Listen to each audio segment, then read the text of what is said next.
Bonjour à tous, bienvenue donc pour cette table ronde sur Athènes, Rome et la science-fiction. Pour en discuter donc aujourd'hui, Vincent Bontemps, chercheur en philosophie des sciences et des techniques au LARCIM, CEA, et professeur associé à l'INSTN, spécialiste de Gaston Bachelard et de Gilbert Simondon. Ses travaux portent sur l'épistémologie, la philosophie des techniques et d'innovation. Il dirige la collection Landor aux Belles Lettres. Il co-dirige le master Management de la technologie et de l'innovation de PSL. Auteur avec Roland Lehoucq de Les idées noires de la physique aux Belles Lettres. Il a aussi participé aux ouvrages collectifs d'une exploration scientifique et culturelle d'une planète univers et Ursula Le Guin de l'autre côté des mots. De l'autre côté, Simon Bréant, maître de conférences en littérature française à la Sorbonne. Il est spécialiste de littérature de science-fiction d'expression française. Il a notamment publié La science-fiction en France, théorie et histoire d'une littérature, et également membre du comité de rédaction de la revue en ligne Res Futurae. Et il a dirigé pour Parchemin et Traverse l'anthologie Frontières. Et celle qu'on ne présente plus, mais si, parce qu'on a toujours plaisir à le faire, Valérie Mangin.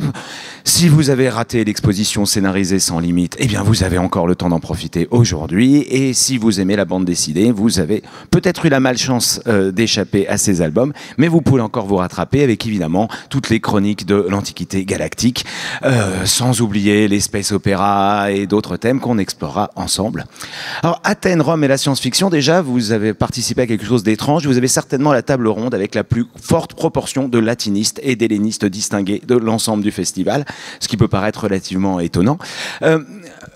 La question posée dans le descriptif était les Romains et les Grecs auraient-ils aimé la science-fiction? Au-delà de la réponse évidente qui est bah oui, évidemment, ils avaient du goût, on va quand même s'intéresser aux différents aspects de cette question, qu'on fait remonter notamment à l'importance évidemment culturelle de l'école de Millet, et je demanderai certainement à Vincent de nous en parler et de l'importance qu'elle a eue dans l'histoire de notre pensée et de quelle manière on peut faire remonter l'imaginaire science-fictionnel jusqu'à eux, avant d'explorer les différentes manières d'utiliser justement les mythes, les histoires ou la manière de penser de l'Antiquité gréco-romaine en science-fiction, que ce soit par des transpositions toujours légèrement adaptées, ou même dans l'influence que ça a pu avoir.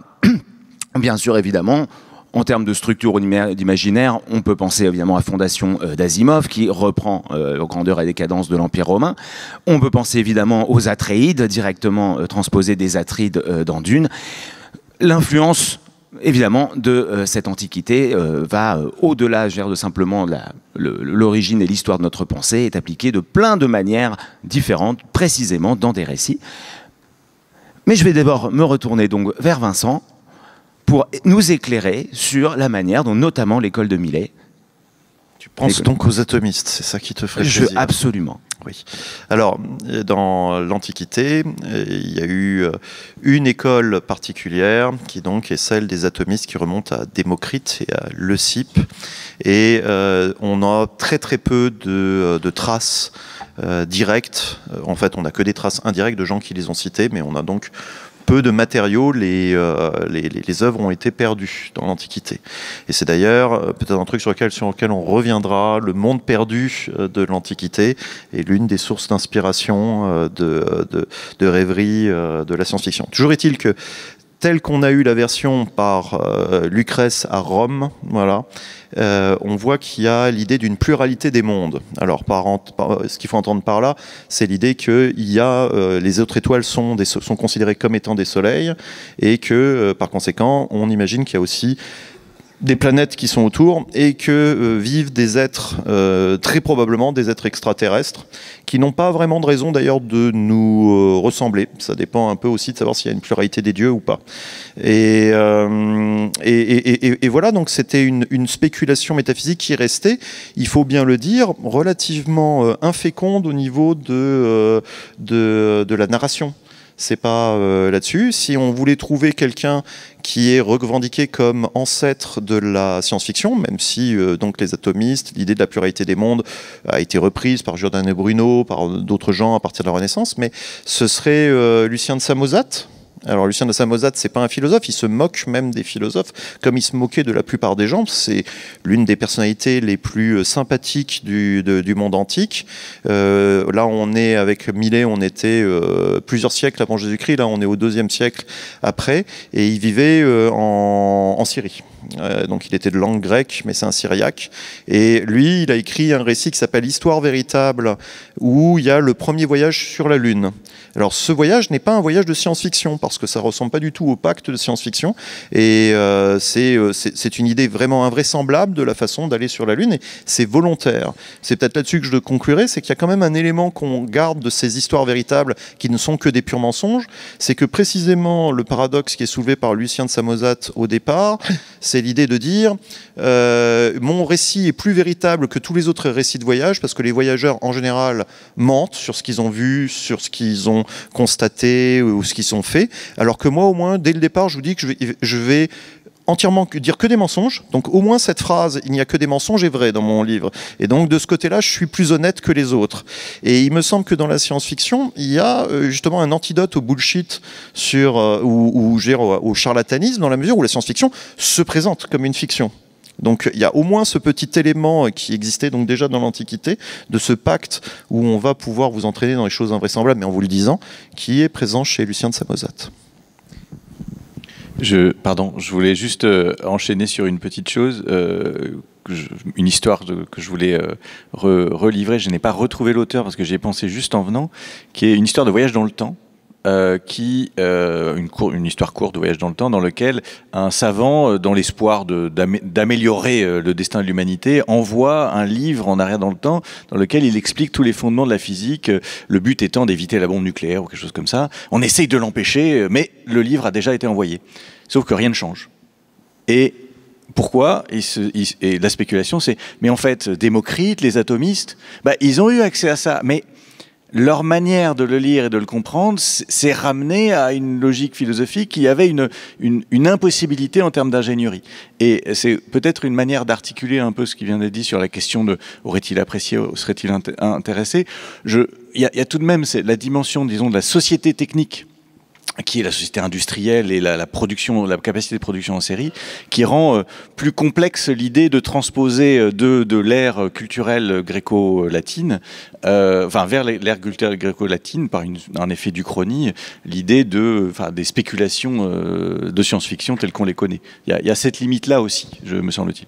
Il y a le fait, juste pour un point, pour ajouter, si c'était pas clair, en fait, quand ils vous disent qu'il y a une pluralité de mondes et qu'ils ont une explication aussi matérialiste des dieux, c'est principalement pour vous dire, vous en préoccupez pas, les atomistes. Donc en fait, ils n'ont pas forgé des histoires dessus, puisqu'en fait, ils voulaient plutôt nettoyer leur culture des histoires qui sont préexistantes. Et ils ont complètement échoué, d'ailleurs. Ces histoires sont là et sont encore dans les récits de science-fiction. Oui, d'ailleurs, je ne pense pas qu'il y ait de volonté de transposer les idées des philosophes ou des scientifiques dans des procédés techniques qui pourraient être envisagés dans le futur. Il n'y a pas de volonté des Grecs ou des Romains de se projeter dans le futur en imaginant des inventions extraordinaires qui permettraient justement ou de voyager dans l'espace ou... Mais ça n'a pas empêché, par exemple, Platon avec le mythe de l'Atlantide de créer des mythes quand même qui sont intégrés à partie prenante dans la science-fiction. Ils n'avaient pas d'idée de progrès, mais même si je cite là le Critias, c'est parce que Platon pense que le temps va en se défaisant. Donc il plaçait dans le passé des éléments qui nous, peut-être, d'âge d'or, qui peuvent paraître science-fictionnels. Oui, ça a été un des retournements dans l'imaginaire, le fait de projeter l'âge d'or dans l'avenir, alors que dans l'Antiquité, il avait plutôt tendance à être dans le passé. Et puis, en reprenant dans certaines approches de l'histoire de la science-fiction, notamment celle de Roger Bozzetto, lui estime, quand il replace la science-fiction simplement dans l'histoire de la littérature, qu'il y aurait selon lui dans le pôle de la science-fiction, qui est un continuum qui irait d'un côté du space opera comme transposition du récit d'aventure, avec de l'autre côté du spectre la hard science fiction qui, elle, pour lui, qu'il fait remonter à des expériences de pensée, celle de Thomas More en particulier, il met Lucien comme étant l'origine, en fait, culturelle justement du space opera.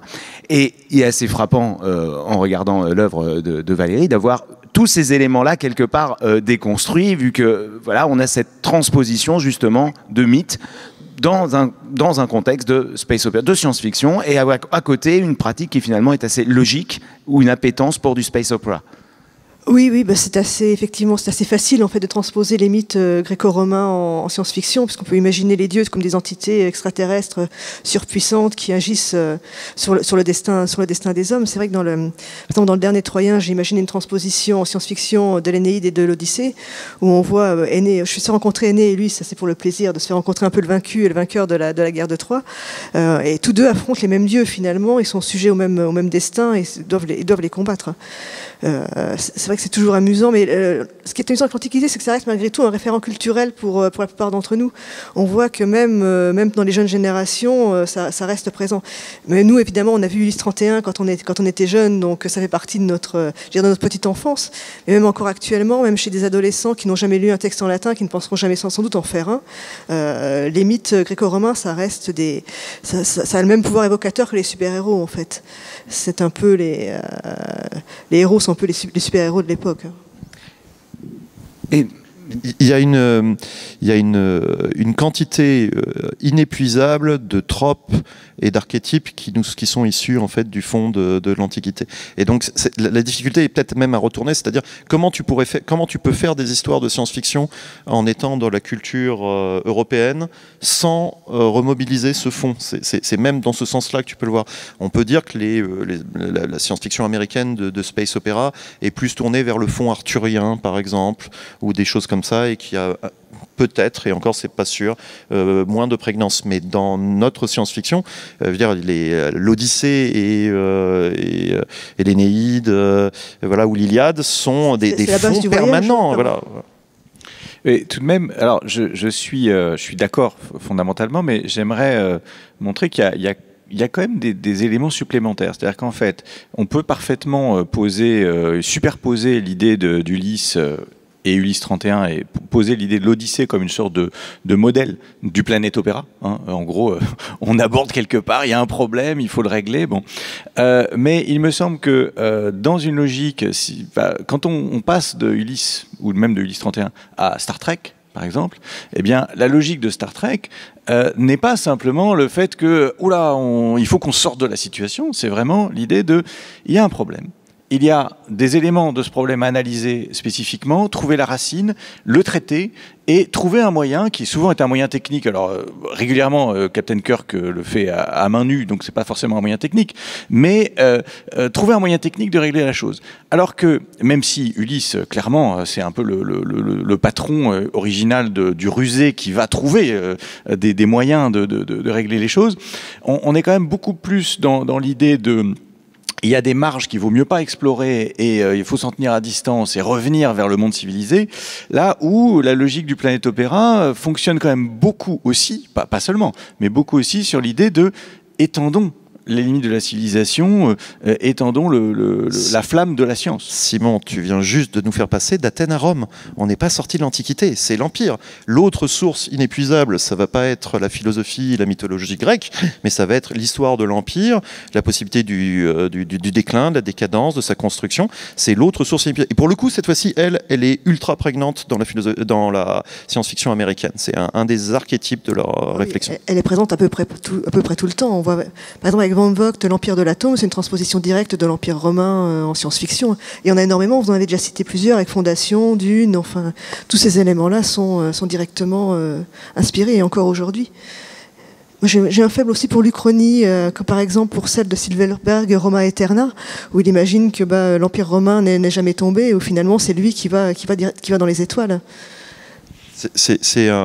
La naissance même de l'Uchronie est liée à cette spéculation-là, puisque alors il y avait le livre de Geoffroy avant Geoffroy avait fait les guerres napoléoniennes et donc il a écrit la première Uchronie, une histoire où Napoléon gagnait et conquérait le monde, ce qui était un retour à l'Antiquité aussi. Mais ensuite le mot Uchronie a été créé par un philosophe français qui s'appelle Charles Renouvier et en fait dans son livre qui se présente comme le manuscrit retrouvé d'un prêtre du XIIIe siècle qui dit avoir des traces de ce ce monde-là, c'est un monde où l'Empire romain ne s'effondre pas. Donc c'est une question qui a été reprise ensuite dans l'historiographie sérieuse des Britanniques, notamment, c'est pourquoi l'Empire romain s'est-il effondré. L'une des hypothèses qui est en vogue au XIXe siècle, c'est à cause du christianisme. Donc là, il y a la divergence historique qui est bien pointée. La secte, les chrétiens sont maintenus en Orient et refoulés, et la civilisation romaine commence directement sa renaissance à peu près vers l'époque de Charlemagne, et donc on gagne beaucoup de temps, et c'est une uchronie plutôt positive, même s'il y a des moments de violence, et voilà, qui est représentée. Donc c'est né sur cette spéculation-là, hein, en fait, hein, l'Uchronie et le genre. Je me demande si ces spéculations-là n'existaient pas dans l'Antiquité, pour le coup, puisqu'on voit que Tite-Live parle, dans ses histoires à Bourbe Condita, donc depuis la fondation de Rome, d'Alexandre le Grand. Que se serait-il passé si, après être allé vers l'Est, il était allé vers l'Ouest, en fait, si il s'était attaqué à l'Italie? Bon, Tite-Live répond que, évidemment, ce seraient les Romains qui auraient gagné, hein, ça, il n'y a aucun doute, mais... C'est même un crossover, parce que Tite-Live fait un crossover en disant que se serait-il passé si César et Alexandre s'étaient affrontés, et si les deux armées, il dit on aurait gagné. Voilà. Bien sûr. Il me semble que Javier Negrete a proposé une logique de ce genre. Je ne sais plus comment s'appelle ce roman, peut-être Les Aigles de Rome, mais où on voit Alexandre ayant survécu sur les bords de l'Euphrate qui se tourne vers l'ouest. Bon, c'est loin. Alexandre le Grand, c'est vraiment un personnage qui revient sans arrêt dans la science-fiction. Hein. On le voit avec le grand cycle de David Gemmell, justement, donc j'ai plus le nom en tête, où Alexandre est en fait un démon qui transforme le monde à lui tout seul, oui. Et si on a le droit de citer des romans dont on ne se souvient plus, C'était le Lion de Macédoine, allez. Le Lion de Macédoine, oui. Moi, j'ai le souvenir d'avoir lu de la science-fiction qui était pour adolescents, pas pour adultes, mais dans lequel le livre commence comme une uchronie. On suit un Alexandre qui a conquis l'Inde et qui revient. Et il annonce à son armée qu'il va connaître une apothéose et qu'il va au pôle Nord. Et son médecin et le narrateur, on le suit, et son médecin a des grandes discussions philosophiques, et au bout d'un moment, en fait, on comprend qu'on est dans un jeu vidéo et que le joueur veut ressortir, et le médecin arrive avec des raisonnements néoplatoniciens, des histoires d'hypostase et tout ça, à comprendre ce qui va se passer et à prendre la place d'Alexandre et à remonter à la place du joueur au niveau de réalité supérieure. Et donc là, on a quand même un joli réinvestissement, parce que c'est aussi des styles d'écriture et des investissements métaphysiques, l'Antiquité. Ce ne sont pas que des tropes et des personnages, c'est pas que des histoires, c'est aussi des façons de construire, de se représenter la construction du monde. Oui, et fondamentalement, puisque tu t'évoquais Platon tout à l'heure, il y a le mythe de la caverne qui est aussi un schéma narratif complexe qui finalement est reproduit totalement dans Matrix, puisqu'il y a cette idée de l'individu qui sort vers le soleil véritable et qui revient pour être lapidé. Bon, finalement, c'est un petit peu ce qui arrive à ce brave Néo, du moins dans la trilogie initiale, matinée de christianisme pour le coup, mais il y a effectivement des schémas qui viennent de ces logiques-là, qui sont répliqués dans la science-fiction. Et le rapport au réel est en partie, est exploré déjà par ce genre de choses. C'est une question à laquelle je n'avais pas pensé spontanément, mais il y a une étudiante qui m'a demandé récemment si on pouvait placer un parallèle entre notre littérature science-fiction actuelle, qui est quand même très plombée et très sombre en raison quand elle se situe dans l'anticipation, à moins de se situer très longtemps, mais en gros, on a une domination d'un imaginaire post-apocalyptique qui est vraiment massive actuellement, avec les angoisses liées à l'environnement, à la guerre maintenant, au retour de conditions comme ça catastrophiques. Et elle me demandait s'il y avait un rapport avec la littérature de la période qu'on appelait autrefois la décadence romaine. Maintenant, on appelle ça l'Empire tardif. Mais on essaye d'être un peu plus neutre, de ne pas présupposer justement la catastrophe. Mais il y a cette question sur la nécessité de créer d'abord une moins grande respect de la norme. C'est-à-dire, on sent un assouplissement quand même de la norme sociale dans notre littérature, et dans la littérature très intéressante l'Antiquité à cette période. Et ensuite, il y a le caractère des mouvements gnostiques. Et ce que tu décris, c'est pas tant Platon que ces caricatures dans la gnose qui sont présentes dans Matrix, hein, c'est-à-dire le monde est mauvais et toi tu dois t'en libérer pour atteindre un autre niveau de réalité et peut-être que tu devras te sacrifier parce que l'histoire est encore une chose, voilà. Alors c'est peut-être plus bêtement christique, hein, voilà, que c'est pas aussi recherché, mais il y a des aspects gnostiques aussi qui sont ces volontés d'échapper à un monde qu'on sent comme mauvais et oppressant, qui sont peut-être des choses qui s'expriment aussi dans notre culture actuelle. Oui, très clairement, moi tu me faisais penser, en t'entendant, je pensais beaucoup à Alan Moore et à son cycle de Promethea, où on voit justement, où il explore un peu toutes ces thématiques-là. Il se met d'ailleurs sous la tutelle de Lucien Samosate au début, entre autres, pour son voyage. Et on voit Promethea qui est une entité comme ça, qui est censée amener un peu de lumière dans une humanité qui est de plus en plus sombre. Et effectivement, où il faut quitter notre monde un peu désespérant pour accéder à un monde de lumière comme ça, où finalement on atteindrait à la connaissance, on aurait une sorte d'épiphanie et où finalement on serait tous en quelque sorte sauvés à la fin. Oui, et Promethea, dans l'évolution de la bande dessinée, passe vraiment d'un modèle qui est celui plutôt du super-héros, à la frontière peut-être encore des science heroes que fait Moore dans ses autres séries, pour arriver dans quelque chose qui est beaucoup plus de la mythologie, de l'ésotérisme et de la fantaisie. Oui, tout à fait. Et donc le besoin d'évasion, ce besoin légitime que nous avons par moment de lire des choses ou de voir des choses qui nous font échapper à la laideur, à la mort, à la souffrance, voilà. Implique, j'ai l'impression que ces temps-ci, c'est une nourriture que les auteurs de science-fiction ont du mal à nous procurer. Ils sont eux-mêmes plombés, si tu veux, dans leur imaginaire. Il y a une prégnance de dystopie qui est, j'allais dire, infernale en ce moment, qui est très très forte, y compris dans la littérature pour jeunes, pour adolescents. C'est assez inquiétant je sais pas quelle image du monde on peut transmettre justement à des adolescents quand on voit tout en noir, où finalement il y a très très très peu d'issues, quoi. Hors d'être le survivant de l'apocalypse ou le survivant, je pensais, il y a des tas de choses où on voit des battle royales entre adolescents où finalement le héros est celui qui survit à la fin. C'est absolument tragique d'envisager le futur comme ça, mais c'est ce qui marche apparemment en ce moment, oui. Cela dit, il y a quand même aussi une trace des combats de gladiateurs dans cette logique des battle royales, hein. Donc on n'échappe pas tout à fait à l'Antiquité ou à une certaine forme de l'Antiquité.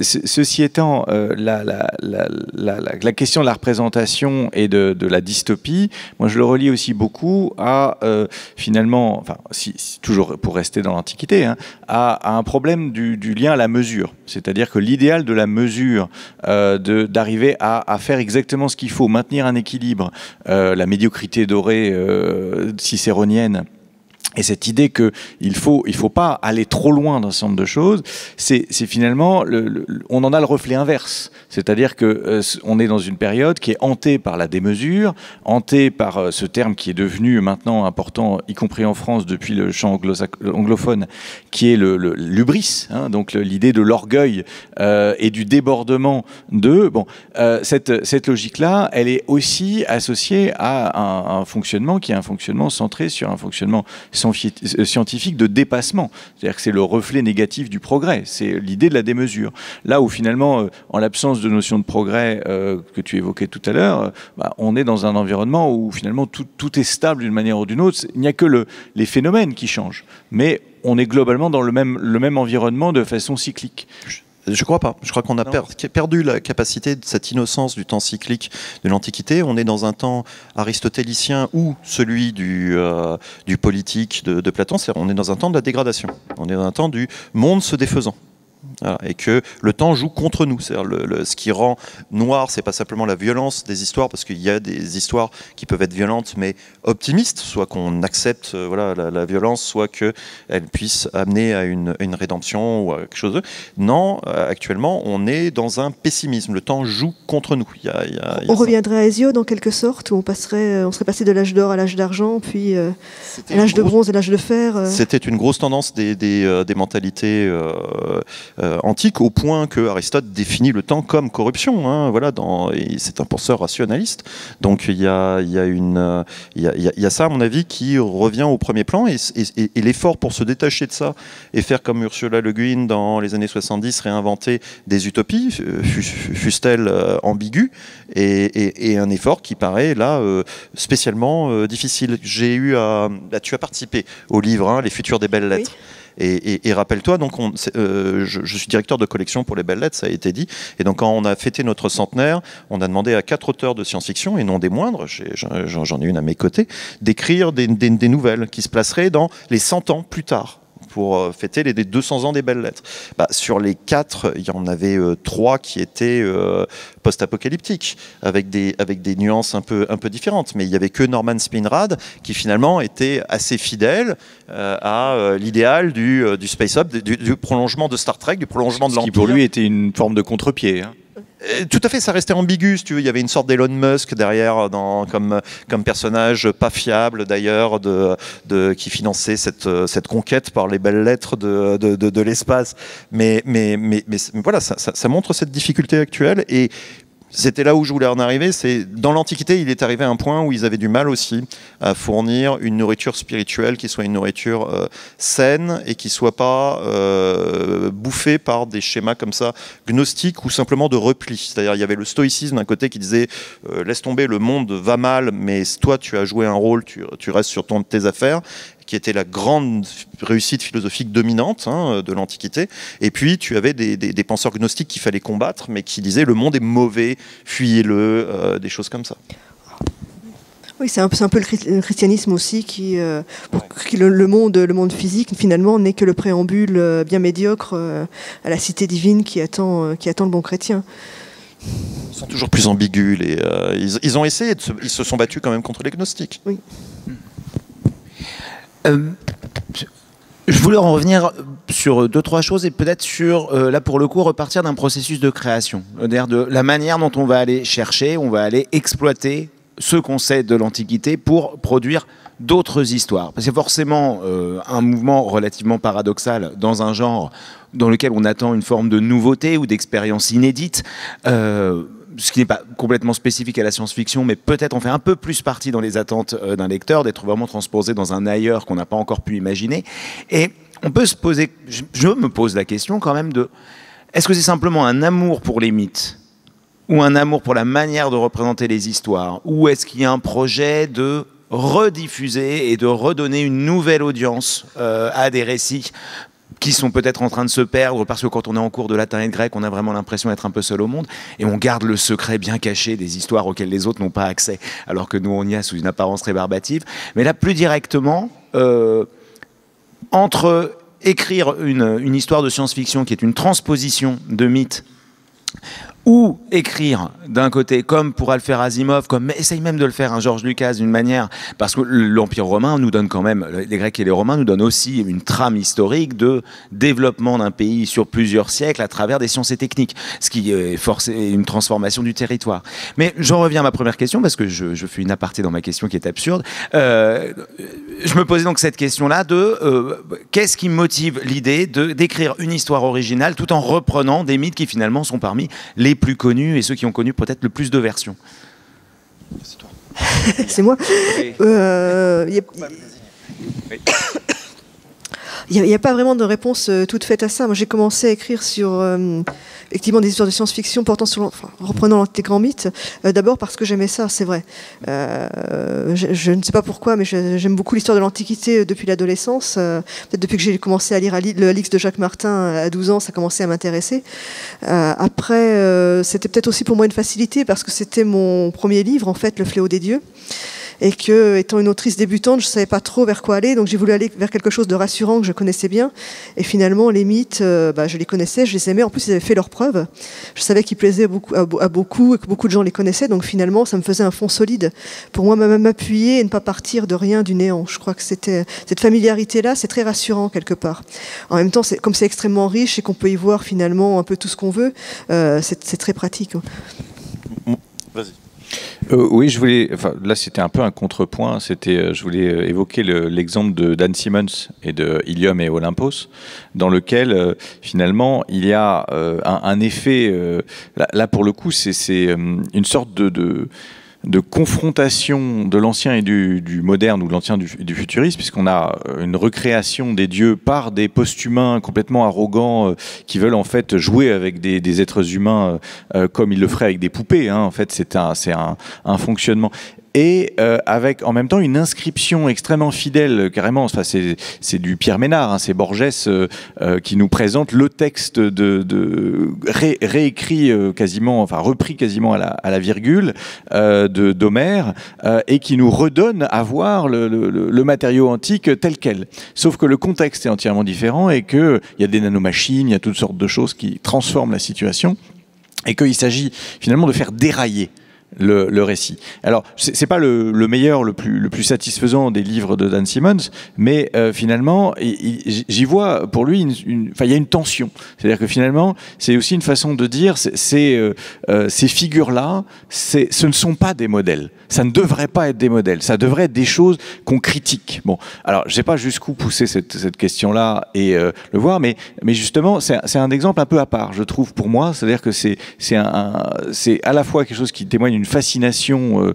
et de cet intérêt pour une culture, la reprise d'une culture, mais il y a aussi une sorte de critique un peu difficile à tirer de cela, et c'est pas si courant parce que très souvent il y a finalement une forme de neutralisation de tout ce que l'Antiquité peut avoir de violent. Je parle pas de neutralisation au sens où on la masquerait, mais au sens où ça reste sublimé par une forme d'héroïsme ou une forme de retour. Mais je sais pas si c'est si vrai que ça quand même. Il y a beaucoup de, les dieux sont, par exemple, les dieux sont souvent montrés comme cruels et injustes. Il n'y a pas vraiment de, ce sont pas des êtres bons qu'il faudrait. Mais ça reprend la logique antique, c'est-à-dire que finalement les dieux dans les tragédies sont toujours des sales types. Donc, je veux dire, c'est l'idée du dieu comme sale type, il est là. La fascination n'empêche pas la critique, de toute façon. Ce modèle-là est quand même celui de l'héritage à la fois critique et nostalgique, qui est aussi fait sur l'histoire de l'Antiquité, avec la chute de l'Empire, et différents épisodes historiques vont être interprétés à différentes autres périodes comme étant des catastrophes ou des réussites. L'avenue d'Alésia est une victoire pour Napoléon III quand il l'intuite, mais plus généralement que ça, c'est quand on regarde Star Wars, là, les épisodes qui sont les préquels, les épisodes 1, 2, 3, c'est bien évidemment la chute de la République pour devenir un empire, c'est aussi une réécriture. Donc l'histoire de l'Antiquité n'a cessé d'avoir aussi ce rapport d'héritage nostalgique critique dans notre culture.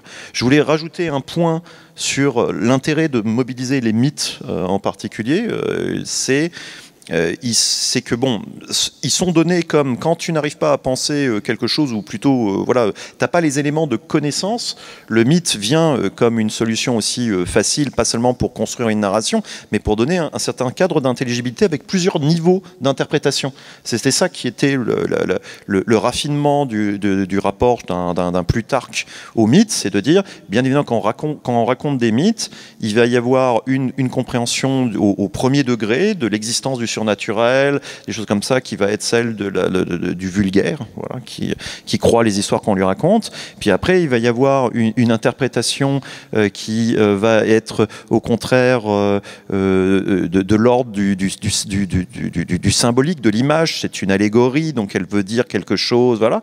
Mais troisièmement, il peut y avoir une interprétation encore plus haute, anagogique, où dans ce cas-là, on arrive à une participation, à un schéma général et à une compréhension, qui est réservé aux philosophes, de l'intelligibilité. C'est Plutarque qui parle. Mais donc, il y a cette possibilité aussi que quand tu prends des mythèmes, des mythes, eh bien, tu offres aussi à ton lecteur ce sentiment de profondeur. Tu l'incites en tout cas à aller chercher des sens derrière et différents niveaux de lecture dans l'histoire. Puis un autre aspect aussi de la prégnance, là, notamment de la notion d'empire, c'est simplement aussi les répétitions de notre propre histoire. La science-fiction va jouer non pas seulement par l'Uchronie, mais d'une manière générale, et développe énormément de discours critiques sur la société et ses perspectives. Or, il se trouve que depuis l'Empire romain, énormément de régimes se sont directement référés ou définis eux-mêmes comme étant des nouveaux empires romains. On peut penser à l'Empire napoléonien, on a cette image de la Nouvelle Rome qui est constante dans le développement de l'Empire britannique à l'époque, jusqu'à aller finalement, et les nazis de la même manière. Quand Philippe Dick voit que l'Empire n'a jamais pris fin, on a cette espèce d'image obsédante d'un retour du nazisme. Et peut-être que du coup, quand on articule ce genre de critique, de simplement par les faits ou simplement historiquement, par truchement, on remonte aussi à ces schémas-là. Tu peux avoir une... Oui, alors je te laisse répondre. Non, tu as une possibilité de voir ça sous un angle moins noir, moins négatif. C'est-à-dire, en effet, il y a l'Empire dans sa présence militaire, d'hégémonie par la force. Ok, c'est pas le seul symbolique possible de l'Empire. Si quelqu'un qui parle constamment de l'Empire, et en bonne part, ça va être Saint-Exupéry. Et pour lui, Saint-Exupéry, l'Empire, et je crois que ça intervient même dans Le Petit Prince à un moment donné, l'Empire avec un grand E, ça veut dire tout simplement que nous serions capables de participer à une œuvre collective qui nous dépasse, dont le destin est de durer dans le monde et d'offrir un référent de stabilité. Ça n'est pas l'Empire au sens de l'impérialisme pour aller coloniser les autres et des choses comme ça, c'est une participation de mise au service, voilà, de la civilisation. Alors on peut ne pas adhérer à au fait de dénommer comme ça les structures de la civilisation empire. Mais l'imaginaire de l'empire n'est pas entièrement cette agression militariste. Non, mais c'est vrai qu'elle demeure quand même très présente aujourd'hui dans l'annonciation de l'impérialisme. C'est vrai que ça remonte toujours à l'Empire romain. Et dans les suites, une que tu n'as pas citée, c'est le fascisme italien, tout simplement, ou encore la grande statue d'Auguste qui trône encore actuellement sur les forums. C'est une statue mussolinienne qu'on en revient. Oui, il y a toujours cette ambiguïté-là. Pour autant, il y a aussi, et je reprends une idée qui avait été donnée tout à l'heure, je crois que c'était Vincent, mais je suis plus sûr, de la représentation de la sphère de civilisation comme malgré tout quelque chose de positif et qui peut être sublimé dans une logique de type Star Trek où il y a cette idée que, eh bien, on peut poser l'idée d'un empire qui ne va pas être un empire nécessairement militaire, même si les dernières séries de Star Trek justement reviennent beaucoup sur cette ambiguïté possible et postulent des situations d'affrontement beaucoup plus forts, mais l'idée de la force de pacification qui petit à petit parvient à négocier avec ses marges de façon à intégrer des populations, c'est aussi le type d'ambition qu'on trouve chez Le Guin dans des représentations, mais qui là aussi sont explorées avec toutes ces ambiguïtés. C'est-à-dire que l'extension et la rencontre de cultures donnent lieu à des choses qui sont en réalité conflictuelles et qui doivent être réglées d'une manière ou d'une autre. Mais disons que chez quelqu'un comme Le Guin, on n'a pas il n'y a pas de réponse simple. Il y a forcément plusieurs niveaux, là aussi, d'interprétation nécessaires. Mais bon, alors ça va être vrai qu'en gros, les Romains étaient d'horribles impérialistes ultra brutaux quand même, hein, voilà, dans leur histoire. Donc et les Grecs n'ont jamais été foutus de construire un monde commun. Donc ils l'ont fait par la culture, mais ils n'ont jamais été foutus de le faire politiquement, donc on n'a pas des modèles très efficients. Comme je vois qu'on va bientôt rendre la parole, je voulais rajouter un détail sur ce qu'on peut prendre dans la culture antique comme schéma aussi. C'est dans des problèmes de fictionnalisation de l'intelligence artificielle, par exemple. L'une des grandes difficultés qui a été illustrée par Raphaël Granier de Cassagnac sur des premières tables rondes, il a dit il y a eu l'époque où les IA, c'était comme dans 2001, c'était HAL, donc c'est la personnalité sur une machine, donc c'est un individu et vous pouvez le débrancher. Puis il y a Her, où tout d'un coup, l'IA, c'est quelque chose qui est partout, qui est à une autre échelle et qui d'ailleurs entretient des relations tout à fait différentes avec nous. Et ben, ce nouveau statut qu'on a du mal à désigner, puisque c'est maintenant, je veux dire, on perçoit tout l'anthropomorphisme et toute l'illusion qu'il y a à traiter ça comme des illusions. En fait, la culture grecque et la religion grecque nous offrent des catégories de pensée adaptées. Ce sont les démons, les daimons, qui sont réellement des êtres qui sont, alors l'un des plus connus c'est Eros, mais qui sont réellement des êtres qui sont des intermédiaires avec les dieux, mais qui sont au-delà d'une existence humaine et qui sont là pour nous guider et qui vivent, donc voilà, et avec lesquels on ne peut pas entretenir une relation directe, mais on est obligé d'avoir à travers eux une participation au divin. Donc c'est à la fois des intermédiaires, des gens qui échappent au statut d'individu, mais qui sont quand même comme nous dans le temps, qui ne sont pas comme les dieux éternels, et ce statut intermédiaire est assez intéressant comme matrice imaginaire pour essayer justement de ne pas tomber dans des impasses ou des paradoxes de nos relations avec les IA. Il n'y a certainement pas les solutions, mais il y a en revanche une ressource pour formuler les questions.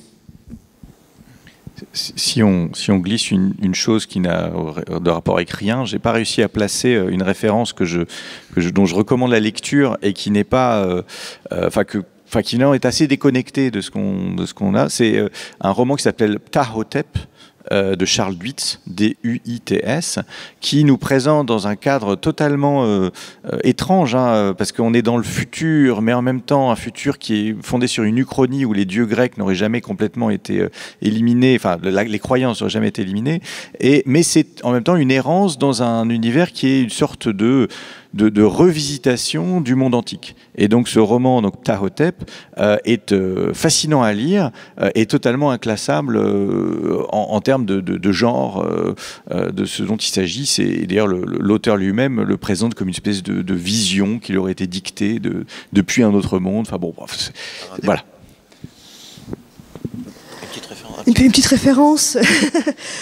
Le bonus, j'ai beaucoup aimé X15 de Delvaux, en fait, qui est un roman où il imagine qu'il y a un code secret dans la guerre des Gaules. Et ce code secret, permettrait de retrouver une colonie romaine sur la Lune. Puisque oui, les Romains sont allés sur la Lune, et que c'est l'ultime province romaine qui se trouve là-bas et qui existe toujours à notre époque. Il faut donc redécouvrir. Si on est dans les références étonnantes, il y a quand même ce manga qui a été adapté en film, qui est Thermae Romae, qui est quand même une histoire complètement hallucinante d'un concepteur de termes romains qui, on ne sait pas pourquoi, se retrouve catapulté dans le futur et se retrouve dans le Japon moderne, et donc forcément est absolument émerveillé par toutes les technologies d'hygiène et décide du coup de les transposer et de les ramener, de s'en inspirer pour faire des termes romains, des cabinets de toilettes et salles de bain du 21e siècle japonais, avec en plus pour nous en tant que spectateurs, quand on voit le film, un truc absolument merveilleux qui est que forcément on a une représentation de la Rome antique avec des acteurs japonais. Pourquoi pas ? C'est tout un jeu des gens qui ont fait ces voyages dans le temps pour faire bifurquer l'Antiquité et de savoir qu'est-ce qu'il fallait faire pour faire bifurquer l'Antiquité. Et l'une des que j'aime beaucoup aussi, c'est Isprac de Caen, De peur que les ténèbres, où c'est quelqu'un, justement, c'est un Américain, au moment où le fascisme domine l'Italie, qui est renvoyé et qui décide du coup que l'histoire mondiale est vraiment mal barrée, il est temps de changer. Et il passe beaucoup de temps à se demander qu'est-ce qu'il peut faire pour faire. Et le truc le plus efficace finalement qu'il trouve, c'est il leur apprend des techniques de comptabilité moderne, je crois. Donc on voit vraiment la mentalité américaine et il arrive à leur faire vraiment à empêcher la fin de la décadence romaine en mettant en place des techniques de gestion. Le capitalisme sauvera le monde, c'est bien connu. Il écrit aussi un recueil sous le nom de Léonard de Vinci, mais bon, c'est la première chose qui réussit, c'est ça. Et j'ai évoqué quelques titres au début qui viennent facilement à l'esprit quand on pense aux transpositions de l'Antiquité en science-fiction, notamment Fondation et Empire, c'est presque écrit dessus. D'une manière, d'une autre, pour reprendre une petite actu, qui n'en est pas une, et comme tu as travaillé dessus de manière tout à fait précise, mais oui, je pense aux Atrides évidemment. Je veux dire, de quelle manière, quels sont les éléments que prend Herbert ? Je veux dire, pourquoi est-ce que les Atréides sont les Atrides ? Vaste question, j'espère que vous êtes là jusqu'à demain. Tu vas compléter, tu vas en trouver plein d'autres, mais les deux choses qui m'avaient frappé et qui m'ont refrappé à la lecture, ça crée un horizon d'attente, c'est-à-dire ça t'inscrit dans... Il a besoin de mettre plusieurs éléments d'imaginaire, mais en allant chercher cet élément dans l'Antiquité, il te fait attendre le destin tragique hein, et la deuxième, c'est à partir du moment où il y a Alia, et que Alia a les réminiscences, donc je crois que l'une des premières voix qu'elle entend, c'est Agamemnon. Et donc il y a un caractère voilà, ensuite de récupération de cette histoire et de reformulation pour marquer certains personnages, notamment Alia, la monstrueuse, voilà, de ça. Je pense aussi que c'est un moyen de bien montrer l'affrontement des mondes occidentaux et orientaux, en fait, en mettant les Atréides d'un côté, les Grecs d'un côté, et le Padishah de l'autre côté, c'est-à-dire une sorte de Perse revue par la science-fiction. C'est bien les situer et dire exactement ce qu'il veut raconter, quoi. Et on retrouve cette idée donc d'horizon d'attente et puis de profondeur qu'on va avoir derrière, forcément qui va inscrire le récit. On pose des questions. Ah bah oui. Elle veut ajouter quelque chose? Je pense que ce serait le moment. Il nous reste un quart d'heure. Si vous avez des questions à poser. Alors. Voilà, je vois des mains et je vois des.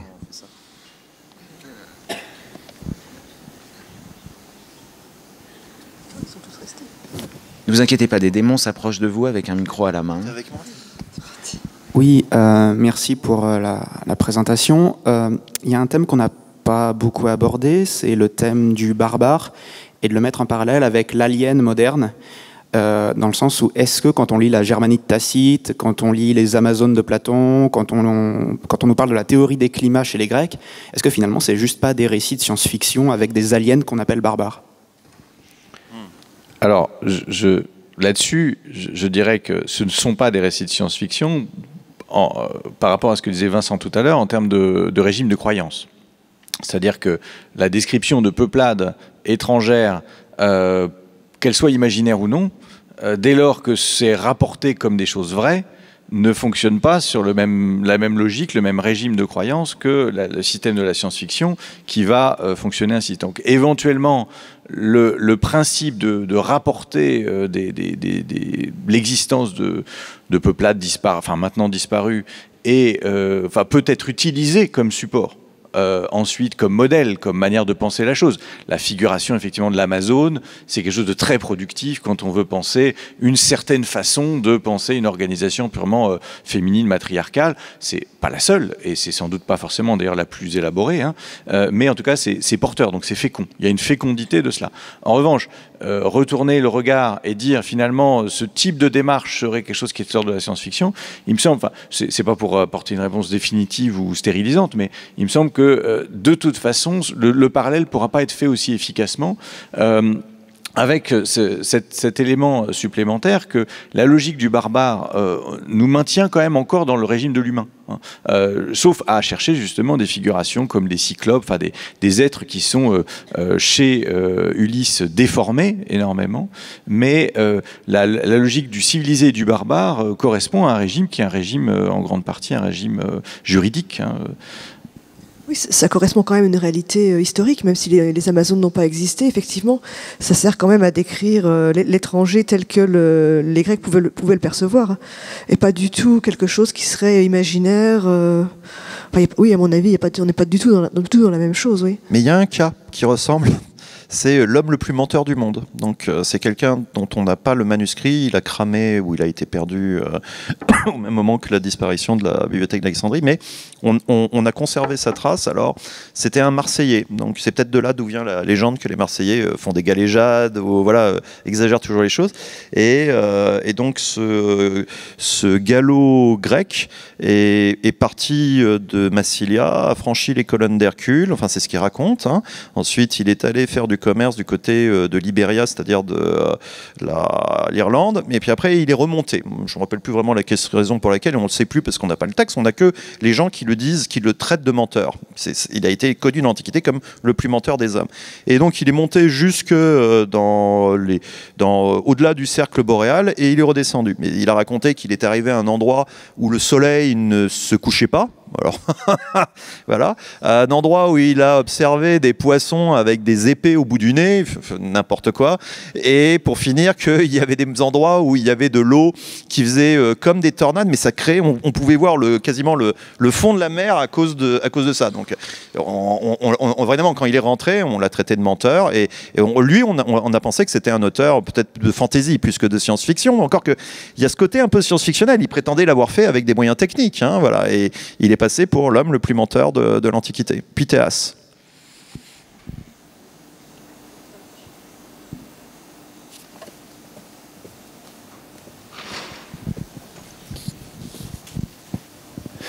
Bonjour.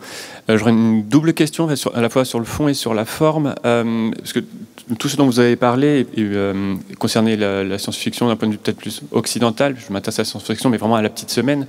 Mais je voulais savoir s'il y avait du coup une science-fiction qui venait d'autres contrées, sans manière péjorative, mais du coup avec à la fois un fond mythologique très différent et qui aurait également une conséquence ou une influence sur la forme, la structure narrative également des œuvres. Je ne sais pas s'il y a des auteurs qui écriraient de la science-fiction qui seraient de culture, j'en sais rien, aborigène ou inuit ou vietnamienne ou congolaise ou péruvienne, etc., et qui du coup à la fois avoir un fond mythologique très différent, et également un arc narratif, des structures narratives différentes que situation initiale, éléments perturbateurs, éléments de résolution, etc.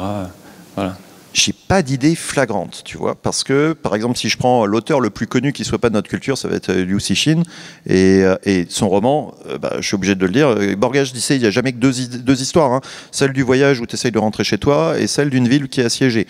C'est l'histoire d'une ville qui est assiégée, hein, la trilogie à 3 corps. Donc, il y a, avec un peu de voyage, voilà. Mais donc, ça c'est pas un bon exemple, et j'ai l'impression quand même que l'universalisation des moyens technologiques qui comptent dans le pacte de lecture quand même de la science-fiction fait qu'il y a peut-être aussi eu une contamination voilà, qui est charriée des imaginaires, et que du coup penser une science-fiction qui soit authentiquement et originellement inuite par exemple, c'est se poser une question difficile, parce que c'est des cultures qui ont été, comme toutes les autres, comme la nôtre, mais la nôtre s'est fait traverser de l'intérieur, on va dire, par ce changement d'échelle où la technologie est devenue plus universelle que n'importe quelle culture.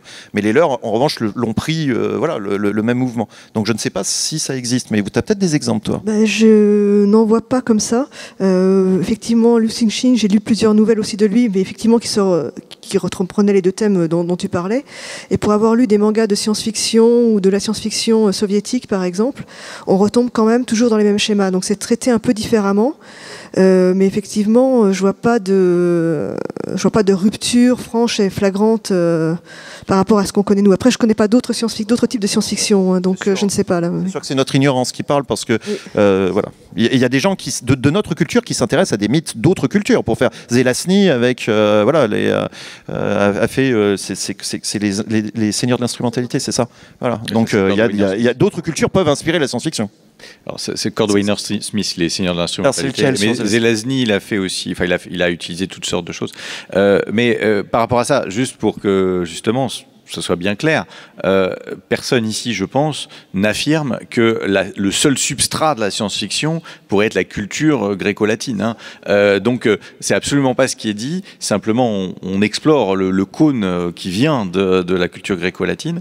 Donc ça, déjà, il y a cet aspect-là.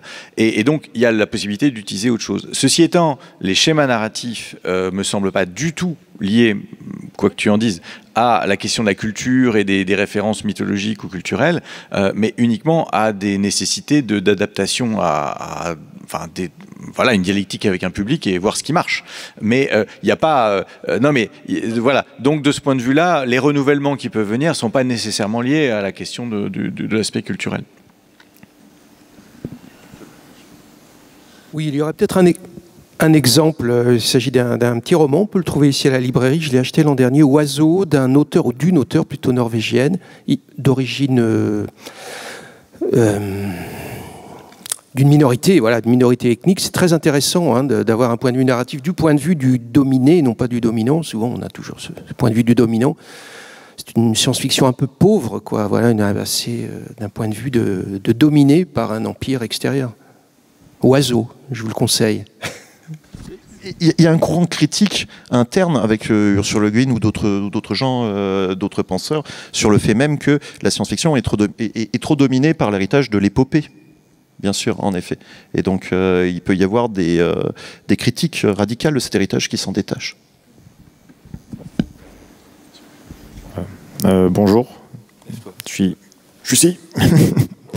J'ai une petite question concernant le genre de la dystopie. Déjà, une première question, est-ce que la dystopie, c'est un genre littéraire qui a toujours parcouru la fiction, si on remonte à l'Antiquité. Et ma deuxième question, c'est, j'ai le sentiment que dans la dystopie, on a cette volonté d'alarmer les lecteurs et les lectrices et de les sensibiliser sur des sujets. Et je prends un exemple, par exemple le cyberpunk, qui est un genre qui nous explique que voilà, on va vers une société où les grandes corporations vont contrôler toute la planète, où le capitalisme est une idéologie qui nous semble inarrêtable. Et ça, j'ai l'impression que c'est une idée dans le cyberpunk qui existe depuis assez longtemps. Et la question que je me pose, c'est est-ce qu'il manque quelque chose dans la dystopie parce que qu'est-ce qu'il manque dans la dystopie pour que ça ait un impact suffisant sur les gens? Parce qu'on va vers cette dystopie, ou alors est-ce qu'au final, c'est attendre... On aimerait tous le savoir. Mais en tant qu'auteur et autrice, comment vous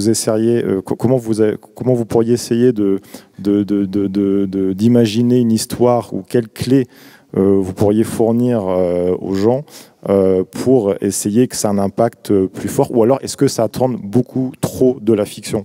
Connais-tu l'histoire de Cassandre? Vas-y, je te rattrape. Oui, enfin, effectivement, non mais je te laisse le dire. Enfin, la logique de Cassandre, c'est quand même celle qui a raison. Hein. Donc dire tu joues les Cassandres, bah oui, mais ça veut dire que tu es d'accord avec moi, mais que tu ne veux pas l'admettre. Donc le problème de Cassandre, c'est la dissonance cognitive. C'était Morgan Glencoe qui l'évoquait dans une des premières tables rondes où j'étais ici.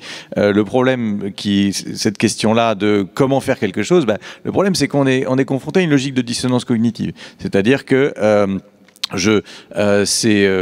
mais là c'est comment dire, c'est Saint Augustin. Je vois ce qui est le meilleur, mais je fais le pire. Hein.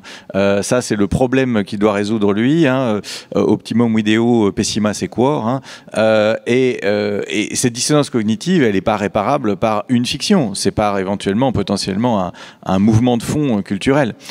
Juste pour répondre au tout début sur la question, y a-t-il de la dystopie dans la science-fiction, enfin dans l'Antiquité, ça dépend un peu comment on définit la logique de la dystopie, mais finalement, on peut y voir un des germes possibles dans justement, je reviens à Ulysse, mais dans tous ces éléments, ces mondes alternatifs dans lesquels il évolue, qui sont tous des espaces du non-civilisé, qui représentent un état stable. Hein. Les lotophages, ils sont très contents, c'est très bien, sauf que c'est horrible pour lui. Donc non, il veut pas y rester. Et donc cette visite d'état stable mais non désirable. Donc on peut y trouver une trace au moins là-dedans. L'autre parallèle, ça sera avec les prophètes.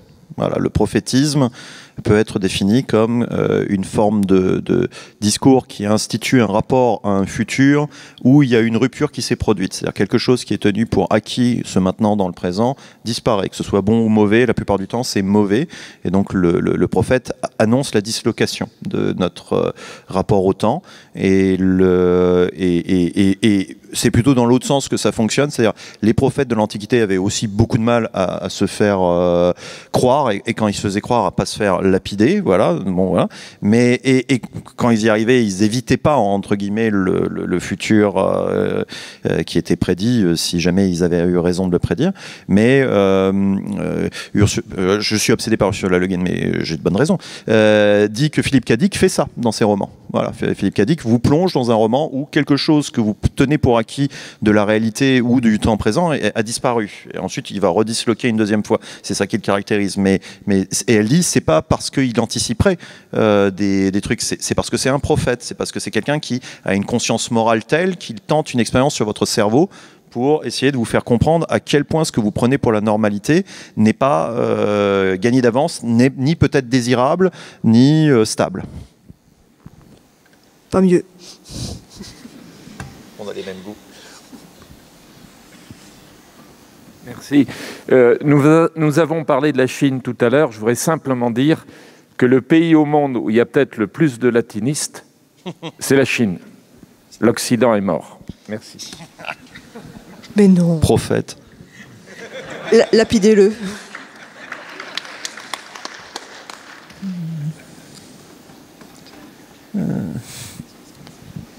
Plus de questions?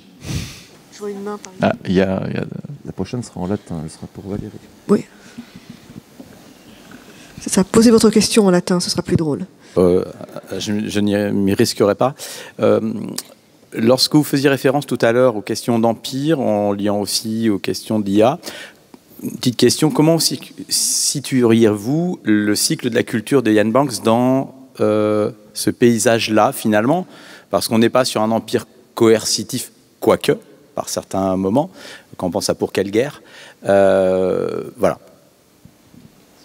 Pour ma part, j'aurais une vision extrêmement généreuse de ce que propose Banks, c'est-à-dire qu'il essaye justement de faire quelque chose qui ne soit pas modelé sur l'Empire romain, et à la limite ce qu'on observe, c'est-à-dire les lieux où il envoie ses explorateurs, les gens qui vont sur les marges, sont des gens qui sont confrontés à des planètes qui n'arrivent pas à dépasser le modèle romain d'une manière ou d'une autre.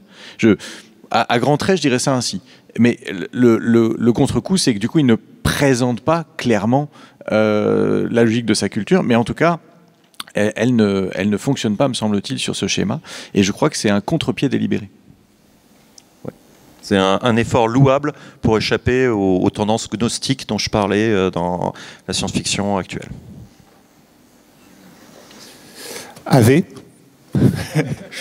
Désolé, j'étais helléniste. Oui. Merci. Oui. Et quand certains s'émerveillaient sur l'Énéide, moi c'était Lucien effectivement que je traduisais. C'était il y a 30 ans, mais voilà, il y a des... Bon, c'était justement pour faire une observation, poser une question. Une observation, c'était de dire, on parlait des barbares tout à l'heure avec des gens qui étaient différents, mais je pensais justement à Lucien avec sa description des Sélénites, avec la poche ventrale, ce qui est extraordinaire pour quelqu'un qui a jamais vu de kangourou, pour ranger ses yeux et puis demander aux copains de prêter quand on en a paumé un. Je trouve qu'il y avait des idées vraiment formidables chez Lucien et qui ne démériteraient pas aujourd'hui. Vous parliez, et je ne remets pas du tout en question, le fait que les Grecs étaient peu tournés vers l'avenir et la technologie.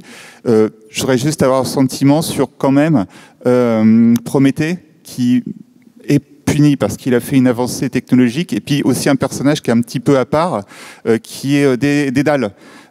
Qui est quand même une espèce d'inventeur, même si ça se termine toujours mal. Le taureau qui fait pour Pasiphae, ça accouche du Minotaure. Le Dédale, le labyrinthe, ça n'empêche pas de tuer le Minotaure. Et puis son fils Icare finit scrunch comme une tarte. Mais est-ce qu'il n'y a pas quelque part une dimension, la technologie, c'est dangereux, c'est pas bien finalement? Est-ce que c'est pas une vision négative de la technologie? Donc, enfin, voilà. Je ne sais pas, quel est votre sentiment là-dessus? Dans ce cas-là, oui, surtout qu'on a l'impression que Dédale, en fait, fait un peu ce qu'on lui demande, ce que Minos lui demande, finalement, quelles qu'en soient les conséquences. Il n'a aucune conscience de la portée que peuvent avoir ses actes et il s'en sent absolument pas responsable. Pasiphae, amoureuse du taureau, elle lui demande de l'aider, il l'aide. Le Minotaure apparaît, Minos lui demande le labyrinthe, effectivement, il le fait. Finalement, voilà, il est au service du roi, de la reine, et... les conséquences, peu importe. Donc effectivement, c'est une vision de la science sans conscience assez effrayante en fait. On a l'impression qu'on lui aurait demandé de créer une bombe atomique. S'il avait pu, il l'aurait fait en fait, sans problème. Hein. Il a créé Talos avant, qui est quasiment, qui est un mégaboat. Ce qui caractérise le rapport des Grecs à la technique, c'est précisément qu'ils avaient peu de concepts adéquats. Ils ont bien essayé de penser les techniques libérales, les techniques matérielles. Il y a eu des efforts, mais ça n'a pas été au centre de leurs préoccupations. Et d'ailleurs, ça n'a pas été au centre des préoccupations philosophiques et scientifiques pendant très longtemps. Voilà. Et donc les mythes se concentrent essentiellement sur les conséquences, et jamais tu remarqueras que ce soit Métis, Dédale. Alors Prométhée est la seule exception, c'est-à-dire le premier mythe, sur le Prométhée d'Hésiode, te donne une information valable, c'est-à-dire c'est quand il va voler le feu, il le met dans une férule, c'est une plante qui ressemble à un fenouil géant, on va dire, et elle a un bois très très dur à l'intérieur, et il la ramène. Donc il ne crée pas le feu, il offre aux hommes la technologie pour conserver le feu à basse puissance, sans qu'ils mettent l'incendie à l'extérieur, mais sans qu'il s'éteigne. D'accord ? Donc là, il y a un concept technique adéquat qui est transmis. Hésiode. Sinon, tout le reste, ça va être des relectures politiques en fait qui sont faites à travers les mythes, et jamais ils s'intéressent à te donner des éléments pour prendre la technique. Le comment de la technique, c'est passé à côté des mythes, sauf ce tout petit détail chez Hésiode.